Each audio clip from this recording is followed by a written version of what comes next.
poder aqui estar, e às vezes a gente sai no intuito de trazer algo da parte do Senhor e acabamos recebendo. Eu digo a respeito de mim mesmo, eu recebi muito da parte do Senhor nesse período que aqui estive, e não tenho pretensão em minha alma dizer que Deus vai falar nesse momento, porque Ele já está falando, não é verdade? Quantos já ouviram Deus falar aqui nessa tarde? Pode ser que Ele continue a falar, aí a questão é saber se você ainda quer ouvir o Senhor falar nessa tarde. Eu me sinto bastante feliz, irmãos. Somos natural do estado do Rio de Janeiro, mas o Senhor tem nos agraciado em conhecer esse estado, conhecer esse povo, saber que aqui também tem adorador, saber que aqui ainda tem pessoas compromissadas com vidas, com almas. Alguns lugares as pessoas estão preocupadas com a moeda dentro do peixe, não mais com o peixe, mas eu percebo que ainda tem homens com propósito firmado em Deus, que ainda está preocupado com os peixes, com as almas, que ainda está perdida. E este projeto que aqui está é exemplo, é prova viva, que ainda tem pessoas que não estão ligadas simplesmente no que é matéria, mas no que temos de mais especial, que é a nossa vida espiritual com Deus. Portanto, eu me sinto muito alegre. Deixa eu te perguntar, ainda tem adorador aqui nessa tarde? Sei que os adoradores tinham ido embora, ainda tem adorador aqui, né? Eu estava aqui conflitante comigo mesmo, mediante tantas coisas que o Senhor já falou aqui, e mediante aquilo que Deus queria que eu falasse. Aqui nessa tarde serei sintético em palavras. Eu sei que Deus já tem feito tantas coisas aqui. Você só não sai daqui renovado se você não quiser, porque a palavra de Deus foi falada em gesto, em hinos aqui, que pelo amor de Deus, só não entendeu o que Deus estava falando aquele que estava desligado dos céus. Mas eu quero acreditar que nenhum de nós saiamos daqui nesta tarde sem entender o propósito de Deus na nossa vida. Deus te chamou para ser diferente. Deus nos chamou para nós fazermos a diferença nessa terra. Nós temos tantas pessoas que imaginam tantas coisas, mas quando o nosso irmão Paulo, escrevendo Colossenses capítulo 3, e o versículo 16, ele falou o seguinte: porque dele e por ele foram feitas todas as coisas, visíveis e invisíveis, quer seja reino, trono, principado, potestade.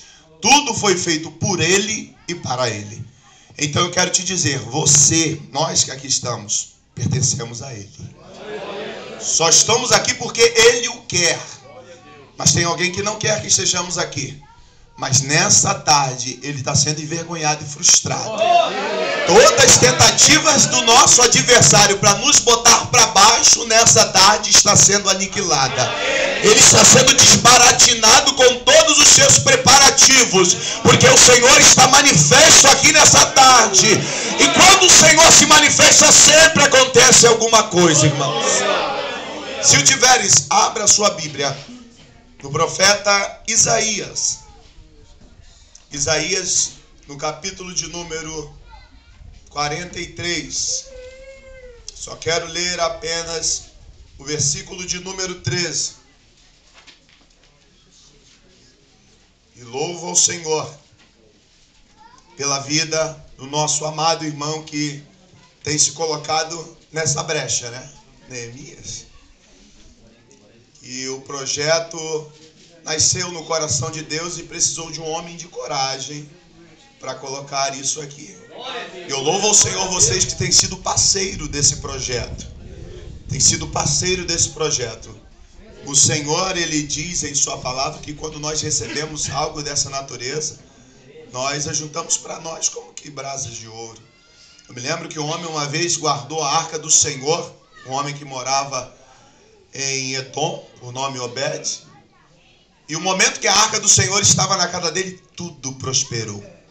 É interessante nós termos homens de Deus próximo da gente, pessoas que representam os céus ao nosso lado. É interessante andarmos com pessoas que caminham diante de Deus na direção dos céus.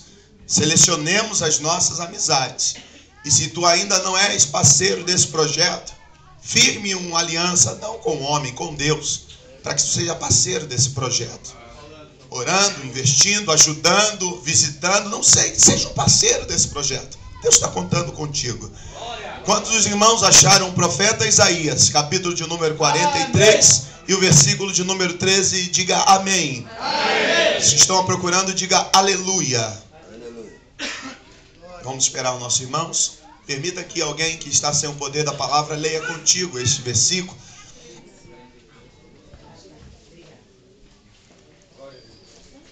A palavra do Senhor, ela nos diz assim: ainda antes que houvesse dia, eu sou. E ninguém há que possa escapar das minhas mãos. Operando eu. Responda, igreja. Operando eu. Eu gostaria que, independente da sua versão de Bíblia, eu sei que tem linguagem de hoje, renovada, MVI, versão do atual, da mulher, pregador, do ministro. Tem tantas versões, graças a Deus pelas Bíblias que temos. Mas independente da versão, eu gostaria que você fraseasse esse versículo em nome do Senhor Jesus Cristo. Estarei lendo contando até o 3. Se você o puder, o faça a leitura. 1, 2, 3. Todo o versículo, não fui bem específico. 1, 2, 3. Ainda antes que houvesse dia, eu sou. Ninguém há que possa livrar alguém das minhas mãos. Agindo eu, quem me dirá? Você pode exaltar o nome do Senhor pela palavra? Tomei os vossos assentos. Nós estamos falando aqui de um profeta que proferira, pelo menos em 4 reinos diferentes, filho de Amós. Esse Isaías, ele foi diferente de outros profetas. Alguns chegam a dizer que ele foi o profeta mais culto que profetizou, em virtude de ele ser de família real. Ele tinha um primo por nome Uzias, que era o rei da ocasião. Ele vivia nos deleites do palácio que o reinado oferecia. Ele desfrutava dos benefícios do palácio. Era um sociocrata, um servo do Senhor, mas desfrutando de tantas belezas que o reino providenciava, uma vez que era primo do rei Uzias. Mas a Bíblia diz que no capítulo de número 6, esse primo morreu. Diz o seguinte: e no dia em que morreu o rei Uzias, disse o profeta Isaías, eu vi o Senhor assentado sobre um alto e sublime trono. O seu séquito enchia toda a terra. Serafins voavam de um lado para o outro, dizendo: santo, santo, santo é o Senhor dos exércitos, e toda a terra está cheia da sua glória.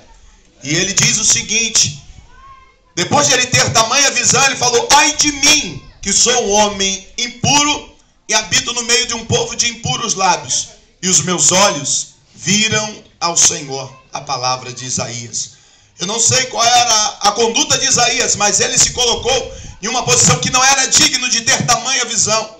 Mas até então nós não víamos Isaías ter tanta visão. Foi preciso que o seu primo Uzias morresse para que ele tivesse uma proximidade com o Senhor. Não é o caso em nós. Nós não queremos que ninguém morra para que tenhamos uma proximidade com o Senhor, porque o Senhor está aqui neste lugar, nessa tarde. E se você quiser ter proximidade com Ele, é só exaltar, glorificar, bendizer o nome daquele que é Senhor dos senhores e Rei dos reis. Porque a Bíblia diz que o evangelista João falou o seguinte no capítulo 4, versículo 23, que a hora vem, e a hora é agora, em que os verdadeiros adoradores adorarão o Pai em espírito e em verdade. E o versículo conclui dizendo: e os tais adoradores, o Pai o procura. Ei, irmão, vem aqui comigo. Nós estamos falando do Pai, não Pai humano, Pai celestial. Um Deus que é onisciente, onipresente, vê tudo, sabe de tudo, conhece tudo. E o versículo diz que Ele está procurando alguma coisa. Se Deus, o Todo-Poderoso, está procurando, é porque está tendo alguma dificuldade de encontrar. Não tem adorador assim como pensamos que tem. Mas eu quero acreditar que hoje, aqui no projeto Neemias, Deus olhou lá do céu e viu verdadeiros adoradores.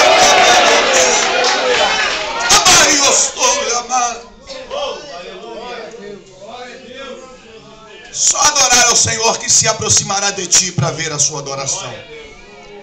Mas Isaías teve que perder o seu primo para ter uma experiência com o Senhor. E nessa experiência ele teve essa visão e reconheceu que não era ninguém para ter tamanha visão.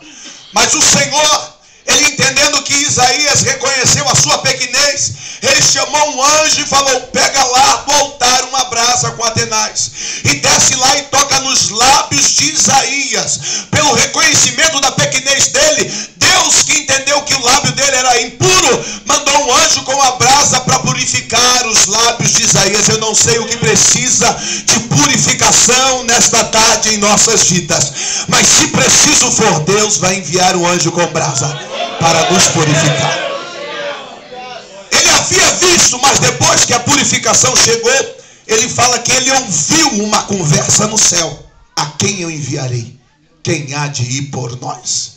Quando o Senhor nos toca com a brasa dos céus, os nossos sentidos espirituais ficam aguçados. Nós ouvimos o Senhor falar, nós sentimos Ele, nós nos alimentamos com aquilo que Ele tem preparado, e haja vista, tem uma mesa preparada espiritual aqui neste lugar, irmãos. Você é filho de Deus, você é filha do rei, não precisa esperar a migalha cair. Você pode sentar-se à mesa e comer do que Deus está preparando para você aqui nessa tarde. Mas Isaías proferiu no reino de Jotão, Acais e Ezequias. Nesta ocasião em que lemos, era o reino de Ezequias. Isaías, alguns chegam a dizer que do capítulo 40 em diante nem foi ele que escreveu, porque era uma palavra muito futurista. Coisa de 150 anos depois da morte de Isaías, ele já estava dizendo que iria acontecer. Mas profeta de Deus é assim, não só fala aquilo que vê hoje, é aquilo que Deus fala que vai acontecer amanhã. E deixa eu ser um profeta de Deus para a sua vida, não importa o que está acontecendo na sua vida hoje. Amanhã Deus tem uma nova história para você. Não importa o que falaram de ti até hoje, amanhã eles verão o que Deus fez. Quantas palavras de afronta não devem ter vindo à sua direção? Eu me lembro que o próprio Senhor Jesus Cristo, ele recebeu uma palavra de afronta. Jesus. Filipe estava muito alegre, queria apresentar um novo profeta para o seu irmão Natanael, e falou: Natanael, tem um profeta novo aí na cidade. E quando Natanael encontrou Jesus, Filipe falou: esse aí é o profeta. E Natanael, com muita altivez, falou: qual é o seu nome, profeta? Ele falou: Jesus. Da onde você é, Jesus? Ele é de Nazaré. E Natanael falou: porventura pode vir alguma coisa boa de Nazaré? Jesus teve que ouvir isso. De repente você ouviu alguma coisa dessa natureza. Será que sai alguma coisa ainda daquela vida ali? Será que vem alguma coisa boa desse casamento ainda? Será que ainda tem um futuro? Será que ainda haverá uma história? Tem uma história assim, porque o Deus que faz a história mudar está aqui. Ele vai mudar a página da sua vida. Glória a Deus. E Isaías, ele teve visões muito futuristas. E alguns chegam a dizer que é o livro, é a Bíblia dentro da Bíblia, com as suas devidas divisões até. Mas nessa ocasião, Jotão foi um rei que começou a reinar e teve o cuidado de purificar o templo, tirar os altares que não era de adoração para Deus. Começou uma obra restauradora. Mas quando Acais veio, o filho de Jotão reinar em seu lugar, não tinha a mesma índole. As adorações a outros deuses começaram a surgir. Começaram a dividir a glória que Deus não divide com ninguém. E Deus, ele usando o profeta, sempre advertindo que o caminho que estava sendo tomado não era aquele caminho. E quando Acais morreu e Ezequias começou a reinar em seu lugar, uma das primeiras coisas que Ezequias começou a fazer, restaurar o culto que já havia perdido o valor. A adoração ao Senhor já não existia mais. E Ezequias começou a restaurar.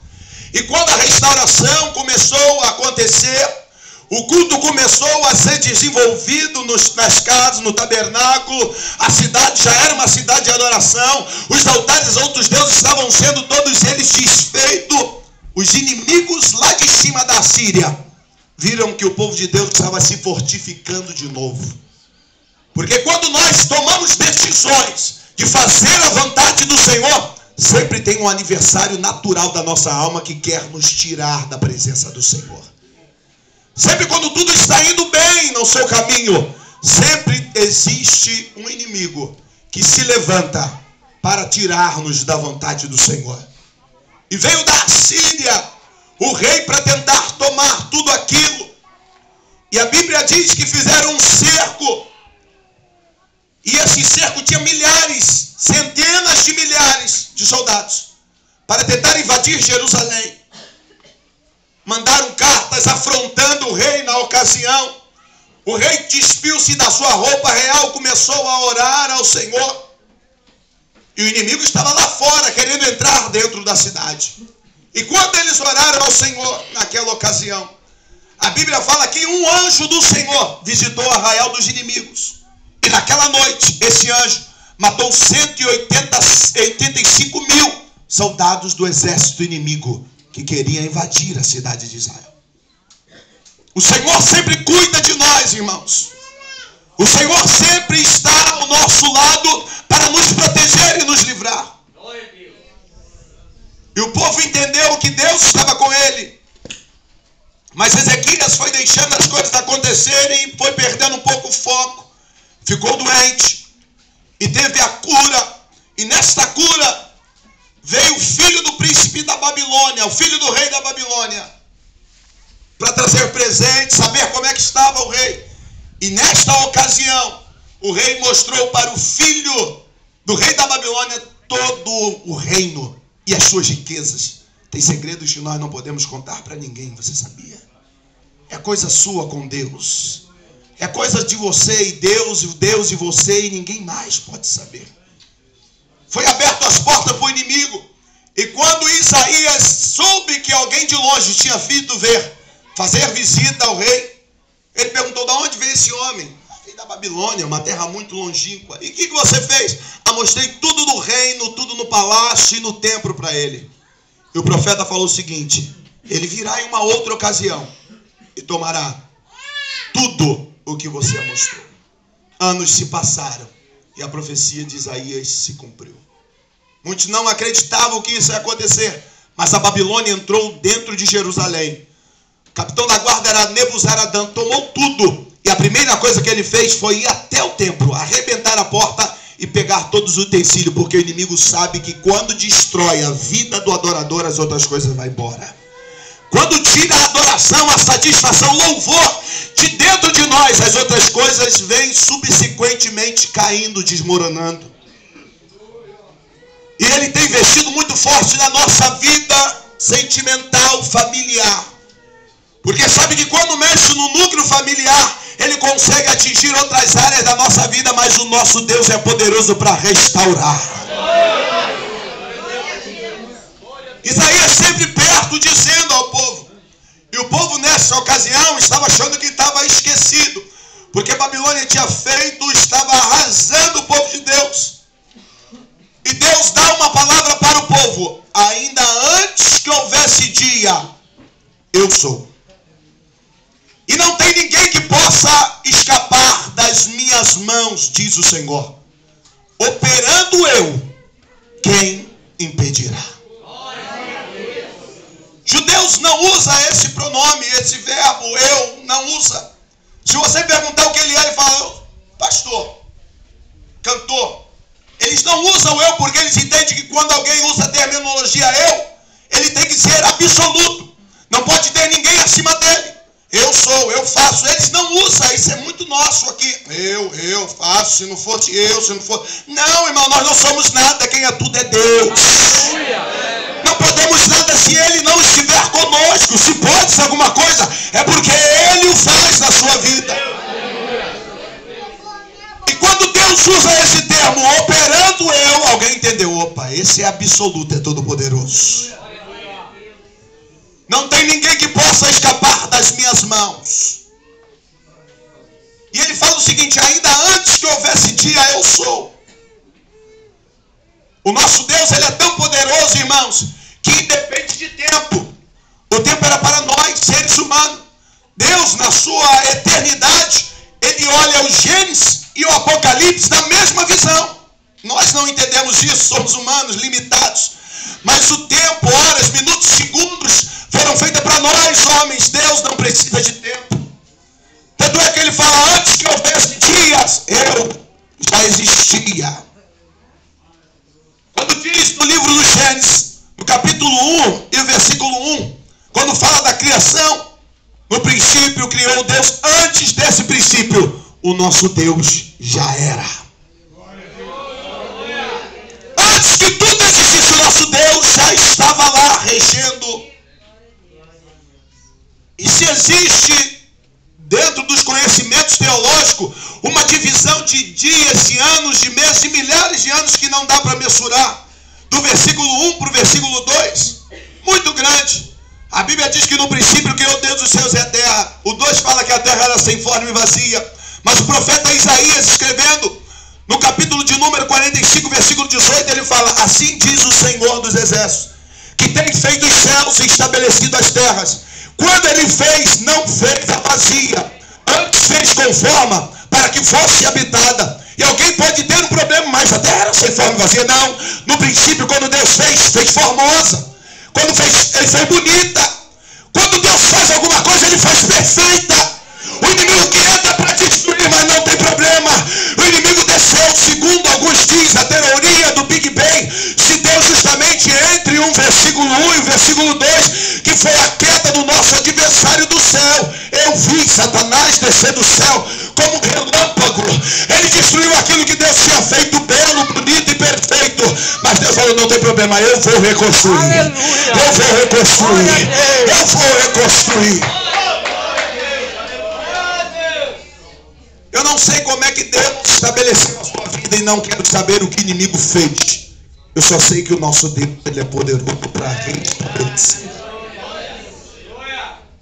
Não estamos aqui em vão, irmão. Estamos aqui porque Deus selecionou esse dia para nós. Eu quero até dizer que esse dia é dia de renovo na sua vida. É dia de nós sairmos aqui mais fortificados. O Deus que é está aqui. O Deus que ninguém escapa das suas mãos, ele está agindo aqui nesse lugar. O Deus que opera e ninguém pode impedir, está operando na sua vida aqui nessa tarde. Eu vim falar aqui acerca de unção. Não houve ninguém ungido como Davi nessa história. A Bíblia fala que Samuel foi ungir Davi porque Saul havia desobedecido. A desobediência é algo muito sério. E quando chegou lá, ele foi ungido na casa de Jessé, o belemita, na frente dos seus irmãos. Depois foi ungido em Israel e depois sobre toda Jerusalém. O único rei que foi ungido 3 vezes. Quando fala de unção, é quase impossível não lembrar de Davi. Porque quando o espírito que estava sobre Saul saiu dele, entrou um outro espírito. Nunca fica vazio. Quando sai o Espírito de Deus que atua na nossa vida, sempre entra o Espírito para atormentar a vida. A Bíblia diz que Davi ia tocar a sua humilde harpa, que fora feita por ele mesmo, com materiais, arrumado na lida das ovelhas. Quando ele tocava a harpa, os espíritos que atormentavam Saul tinham que sair, porque tinha unção sobre a vida dele. E a harpa de Davi, se fosse comprar no dia de hoje, não tinha valor nenhum aquisitivo, porque foi feito com materiais achados na lida das ovelhas. Nem os nossos contrabaixos hoje têm 4 cordas. Segundo alguns historiadores, a harpa dele não passava disso, de 4 cordas. Mas a unção, irmãos, não está no bom teclado que tocamos. A unção não está na boa na guitarra que tocamos. Não está na roupa do pregador ou na gravata do pastor. A diferença na nossa vida está na unção de Deus sobre nós. Aleluia! Se o pastor não tiver unção, pode ser qualquer coisa, menos pastor de ovelha dos céus. O cantor vinha cantar aqui até afinado, mas não tem unção, pode ser qualquer coisa, menos adorador do Senhor. Adorador, que adorador tem unção de Deus na sua vida. Crente que é crente tem que ter unção de Deus na sua vida. E por esse motivo Deus está derramando unção.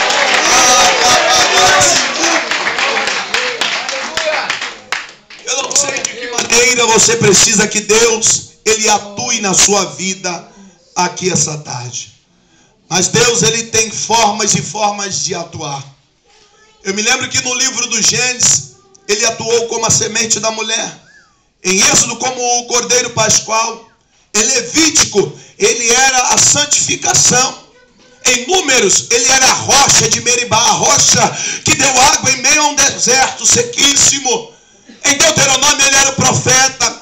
Em Juízes, o capitão do exército do Senhor. Em Josué, Ele é o capitão do exército. Em Juízes, o juiz que julga as causas.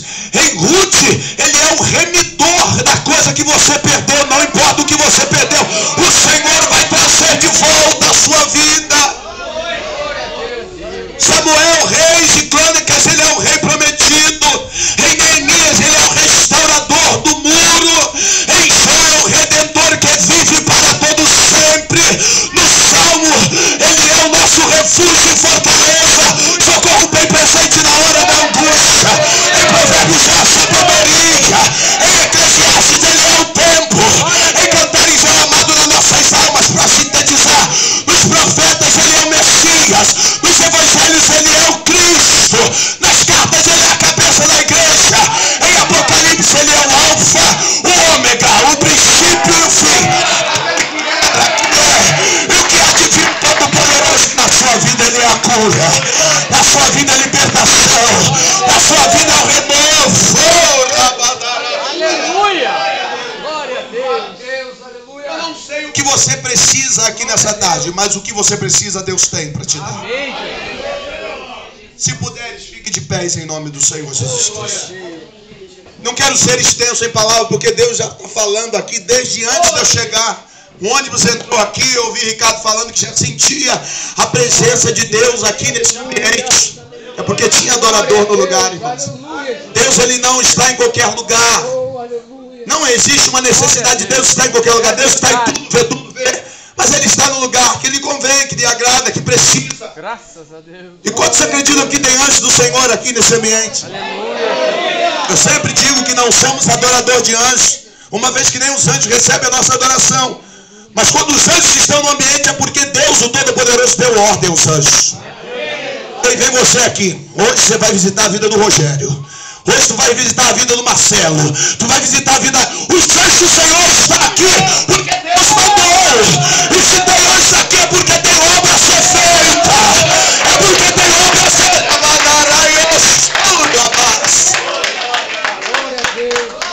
Os anjos do Senhor estão trabalhando aqui na sua vida, para que sejamos nessa terra referência de Deus por onde passarmos. O Senhor nos chamou nesse mundo para nós influenciarmos e não ser influenciado. Por isso Deus está te dando o poder, virtude, autoridade dos céus, para que você seja um influenciador das coisas boas do Senhor. Eu quero encerrar essa minha oportunidade com muita alegria em meu coração, fazendo uma oração com a congregação aqui nessa tarde. Eu sei que temos muitos irmãos internos, visitantes. Não sabemos as necessidades, porque não se tem uma necessidade de sabermos. Mas Deus, Ele te conhece. Amém. Eu vi os irmãos cantando aqui. E se você prestou bem atenção, até os espíritos maus se prostraram e adoraram. Fazendo referência no que está escrito em Filipenses, capítulo de número 3, capítulo número 2, a partir do versículo de número 3. Ele fala, não façais nada nem por contenda, nem por vanglória, mas por humildade. Considerando o seu irmão superior a você mesmo, para que haja em vós o mesmo sentimento que houve em Cristo Jesus. Sendo ele Deus, não teve por usurpação ser igual a Deus. Antes aniquilou a si mesmo, tomando forma de homem, fazendo-se semelhante aos servos. E na forma de homem foi obediente até a morte, e morte essa de cruz. Pelo que o Senhor Deus, versículo 8, o exaltou soberanamente. Ele deu um nome que é acima de todos os nomes.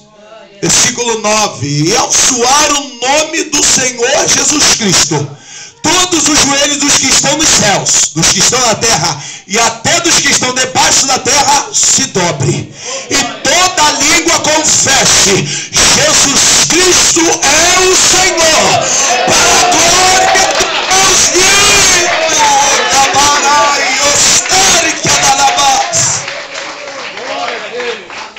Portanto, eu quero orar por ti, amado e amada. Porventura você às vezes não faz parte de nenhuma igreja evangélica. Nós não temos aqui um rótulo denominacional. Pegamos o Cristo que encaminha e leva o homem para o céu. E se você ainda não tem essa certeza em sua vida, nós queremos aqui o projeto é uma agência celestial, é autorizada por Deus para dar um visto no seu passaporte e você poder entrar direto aos céus. Pastor, eu não sei se eu vou conseguir entrar lá, meu passaporte está sem visto nenhum. Não tem problema, aqui ainda tem um selo do sangue do Cordeiro, que vai te dar direito a entrar nos céus pela porta. Eu gostaria de fazer uma pergunta: se você ainda não tem uma igreja, não tem um Cristo, não tem essa fé que temos, quer receber o Senhor como teu único e Salvador? Não se preocupe se não eres crente, porque os crentes que aqui estão de olho fechado e orando por sua vida agora. Amém.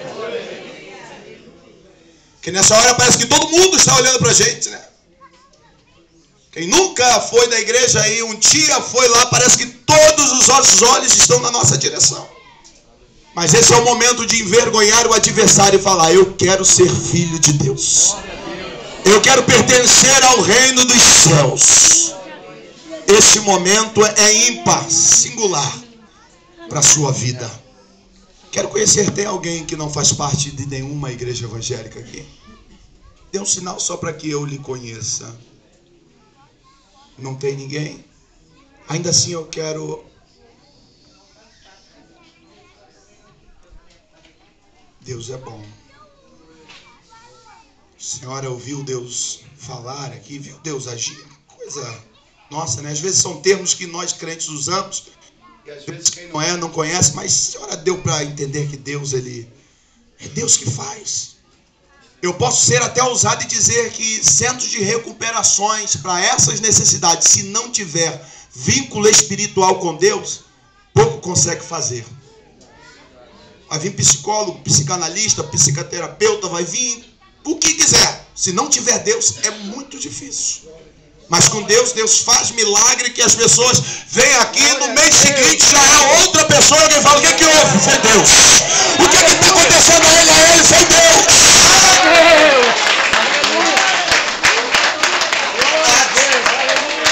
Então é Deus que habita aqui nessa terra, irmãos. Porém, sem dúvida alguma. Ainda assim eu quero orar por ti. Dê a mão ao seu irmão que está ao seu lado. Não tardes em tomar essa decisão, ter Deus, querer fazer parte dessa família. Deixa eu te dizer algo. A unção, alguns acham que a unção ela é individual somente. Moisés tinha uma unção tamanha que quando o teu sogro falou o seguinte: Moisés, essa causa é muito grande para você, chame alguém para te ajudar. E Moisés orou, e do que tinha sobre a vida de Moisés, a unção passou para 70 que ajudaram ele naquela obra. Eu entendi que a unção ela é transmissível. A unção que você tem pode ser que é a que o irmão precisa aqui nessa tarde. A graça de Deus que está sobre a sua vida pode ser a suficiente para mudar a vida de alguém que entrou por aqui desanimado, cabisbaixo, sem direção, querendo uma luz, e você hoje está sendo porta-voz de Deus. O nosso irmão Paulo falou para Timóteo: oreis em todo o tempo, estendendo mãos santas. Eu entendo que você está segurando a mão de alguém que tem santidade aqui nessa tarde. Alguém que tem o sangue de Deus aqui neste lugar.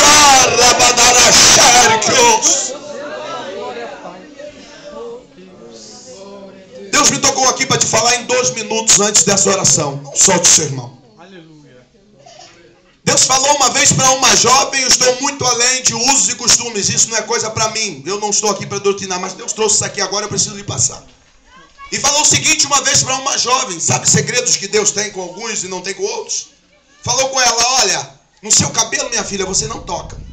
Olha, a igreja dela não tinha problema algum, não era um dos preceitos, não era um dos requisitos da igreja, Mas Deus falou diretamente com ela e ela entendeu que era Deus. Embora ela queria sempre fazer um negocinho no cabelo, e Deus falou, não mexe no seu cabelo. Ela sempre vivia ali buscando ocasião para ver se Deus permitia. Deus falou, não mexe, não mexe. As coleguinhas sempre fazendo uma novidade ou outra no cabelo, e nunca ela podia fazer, porque Deus tinha um negócio diferente com ela. E ela saindo de uma reunião, acredito como essa, onde os hinos foram belos, o sermão do pastor foi um sermão daquele que envolveu toda a igreja, uma coisa boa. Ela esperando o ônibus na parada, chegou uma senhora ao lado dela com a criança no colo. Tão próximo que estava aquela senhora, a criança conseguiu estender a mão e tocar no cabelo daquela jovem. Quem tem o cabelo crescido sabe que é a extensão do corpo. Ainda que não puxe, ainda que não faça um movimento muito... Mas se mexeu no cabelo, a irmã sente. E a jovem olhou assim, e aquela criança falou para a mamãe, mamãe, o cabelo dessa jovem é tão bonito. Ora, irmãos, é um cabelo natural. De repente ressecado pela agressão do sol, algumas pontas duplas, sei lá, cabelo natural. E aquela criança falou o seguinte, o cabelo dela é tão bonito, né, mamãe? Aquela senhora começou a chorar. Um choro muito copioso ali, que chorava e soluçava, que parecia que ia sufocar. Sabe aquele choro que você tem que, às vezes, se concentrar para você não se sufocar? Era o que aconteceu com aquela mãe. E aquela mãe estava ali naquela agonia, a jovem ficou assustada, sem saber o que estava acontecendo. E aquela jovem falou, não tem nada de problema, mamãe. Ela nem puxou, mexe aqui, tentando atenuar naquela situação que ela desconhecia. E entre choros e soluços, aquela senhora conseguiu falar algumas palavras. E formou algumas frases. E na frase falou o seguinte, não, minha filha, essa criança é minha filha. Tem 3 anos de idade. E desde que nasceu, todos os pediatras e fonoaudiólogos só falavam o seguinte para mim, mamãe, essa criança nunca irá falar, porque lhe falta um aparelho nas cordas vocais. Mas quando ela tocou no seu cabelo, minha filha, ela começou a falar. O que eu quero dizer, você está do lado de uma pessoa que tem essa mesma unção. Eu não quero saber o problema que você entrou aqui. Eu sei que Deus tem solução para o seu problema. Eu quero que hoje é dia de unção do Senhor cair sobre as nossas vidas. E quando a unção de Deus cai, diz que ela espedaça todo jugo. E jugos nessa tarde serão espedaçados com o poder da unção de Deus. Creia que você está segurando a mão de ungido e de uma ungida. Feche seus olhos por alguns instantes.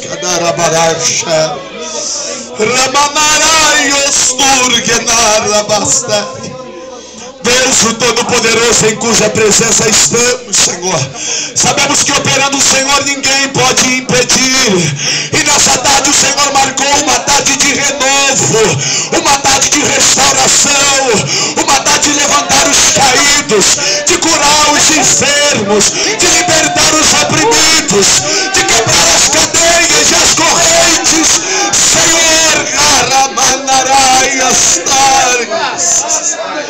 Senhor, aonde estiver um crente precisando de receber porção dobrada do teu Espírito sobre ele,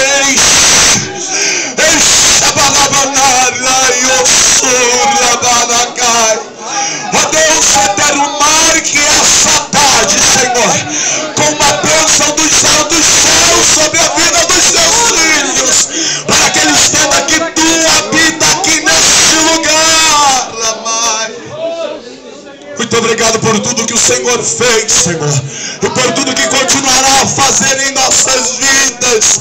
E nesse projeto aqui, Senhor, o Senhor abre as portas dos céus e as janelas também, para que as providências de Deus estejam contínuas aqui nesse lugar. Muito obrigado, ó Senhor. Muito obrigado por tudo, em o nome de Jesus. Só se você puder, escolha o irmão e dê um abraço de Deus nele, diga uma palavra de fé. E eu agradeço essa minha oportunidade, em o nome de